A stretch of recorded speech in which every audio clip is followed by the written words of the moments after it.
Morning there, ladies and gentlemen. Hey, let me turn this radio down here just a little bit. Got Jimmy in the background talking about all along the Watchtower. And while we're on the Watchtower, we're going to talk about the watch list today. I know it's been a minute since we talked to you. Going to talk a little property preservation, maybe a little bit of GMO.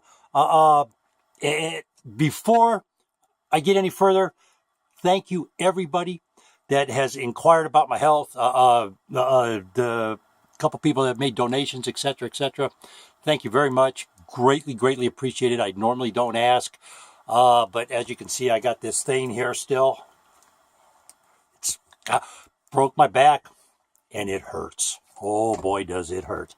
But if you can make a donation on the website, there's a PayPal button there.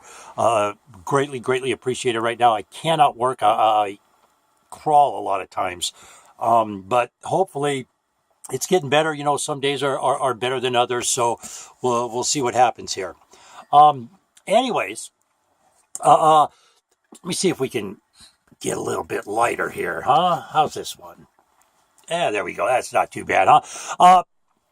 Before we go any further, gotta pay some bills. Gotta pay the bills. Hey, do you need this portion of this podcast is brought to you by Foothill Feed and Mercantile, 1330 Geiger Grade down in South Reno, Nevada, 775-852-0999. Get a hold of Shannon if you need non-GMO feed. You raise your pigs, you raise sheep, you raise chickens, you want non-GMO food on your table, get a hold of Shannon. She'll square you away. Got a whole big pile of it over there, man. She got all kinds of feed for your animals. Non-GMO feed. Give her a call. Once again, 775-852-0999. She will get you taken care of if you're down in the Florida area. Get a hold of Brett Douglas over there at Team Ironclad. He will get a hold of you, and I'll get a phone number on him before we get out of here today. It's somewhere in one of my books here.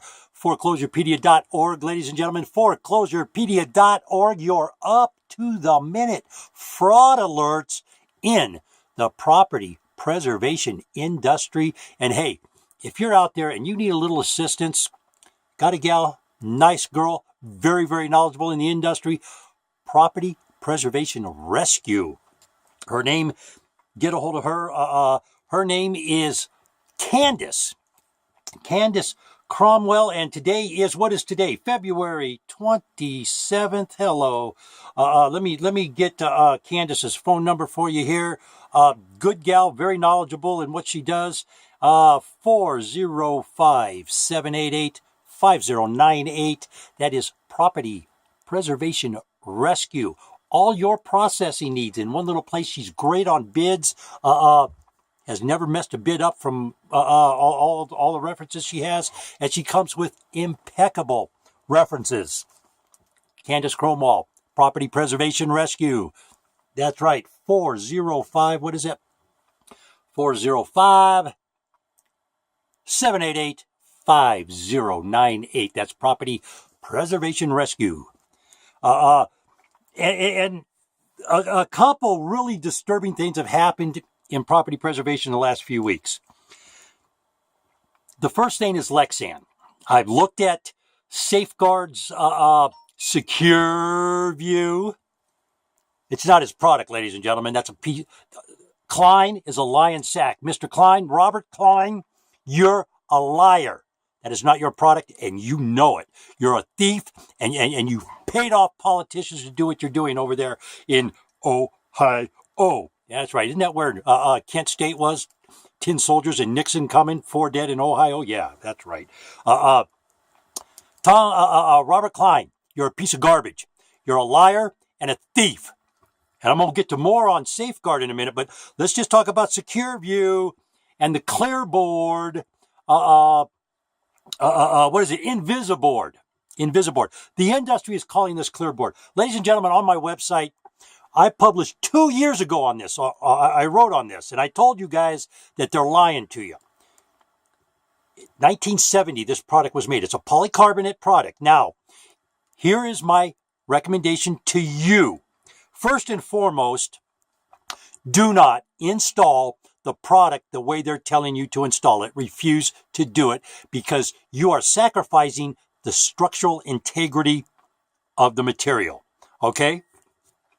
While I'm talking, I'm going to do a little sketch, and so I won't be looking at you for a minute, but I'm going to do a little sketch to show you how you want to install this material. What they ask you to do is they ask you to drill a hole, 4 holes in this material. Every time you drill a hole, you create 360 pressure points that can crack this material. And if you think I am BSing you, go take a hammer and hit one of those bolts and find out what happens, okay? They're telling you to install this incorrectly, to install this material. You can't guarantee the integrity of the material, the structural integrity of the material. You are putting 1,440 pressure points on that material the way they're telling you to install it. What you want to do from the inside of a window, you see this here right here? Let's say that's the corner or the bottom of the window. On the inside of the house, this is your windowsill and the panel on the window wall, right? What you want to do, we're going to do this.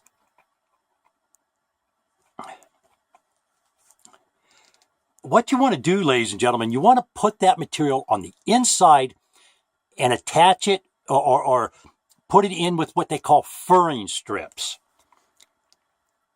That's a 1x2 piece of material. You only need 1 or 2 screws that way.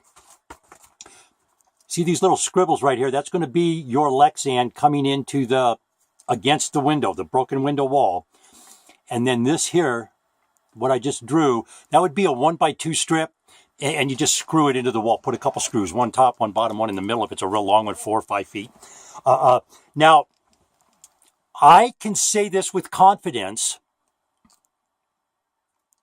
I've been a glazer since I was 18 years old. I have been doing glass work since I was 18 years old. I have worked on some of the biggest construction development projects as a supervisor here in the Reno area with Edge Glass. I worked on the Peppermill Towers. I worked on the Atlantis Towers, the IGT building. IGT makes slot machines and gaming machines. They're a gaming technology company. International Gaming Technology is what IGT stands for. Their building, their main building, is 1/4 of a mile long, 1/8 of a mile wide. Their office building is 1/8 of a mile square. It's a massive building. I've done a lot of work in the industry. I started back in 1978.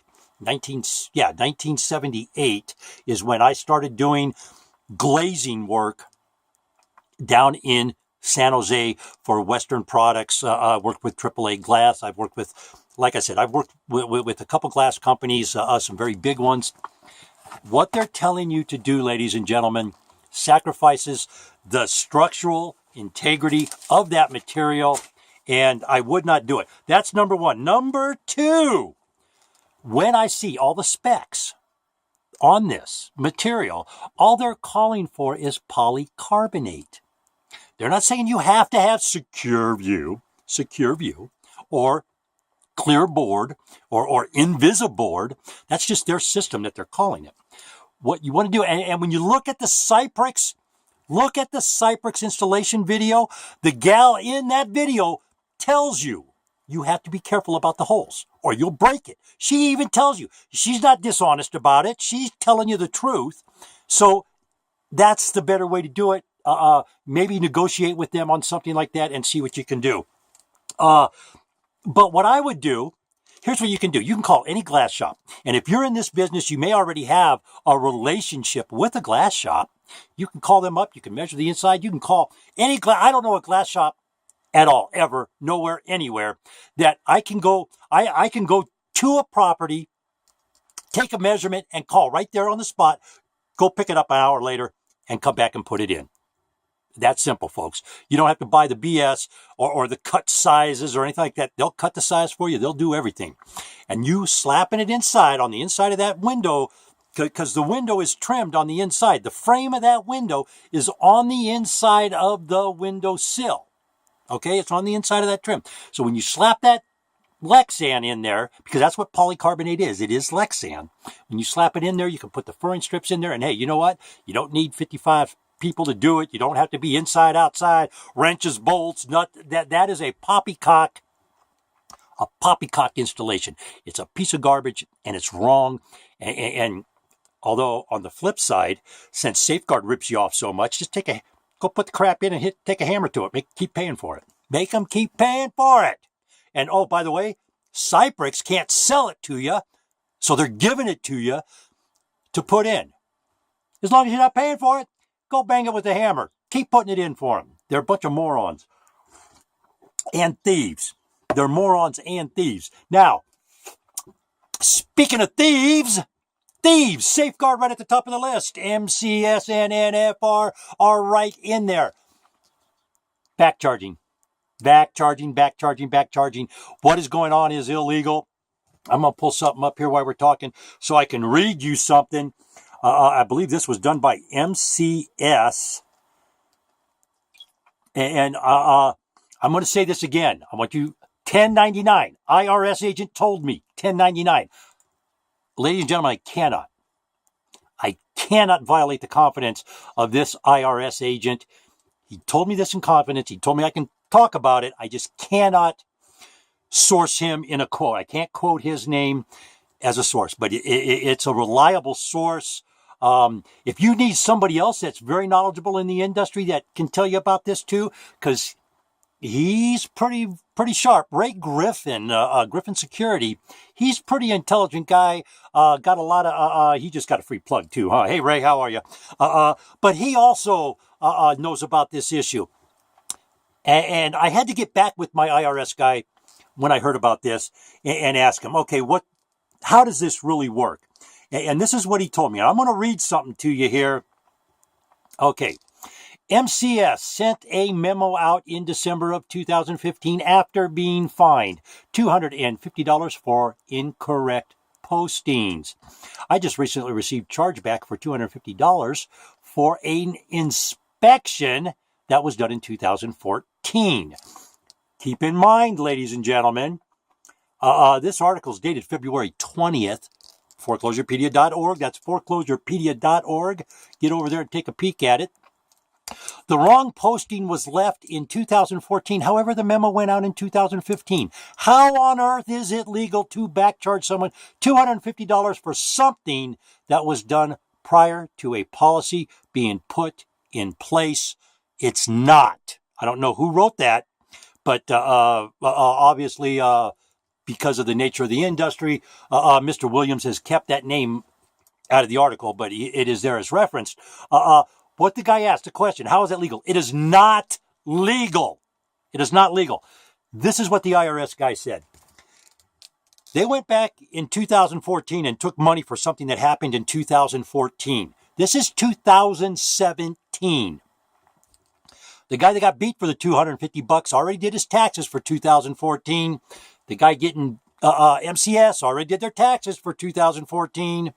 That $250 is in the fucking wind. They stole it. It's not accounted for. You're not going to get an entry on your 1099 that says back charges and what it is. You just got some weird thing. They're not going to pay you out of money you've earned. They're going to keep $250 back. That is illegal.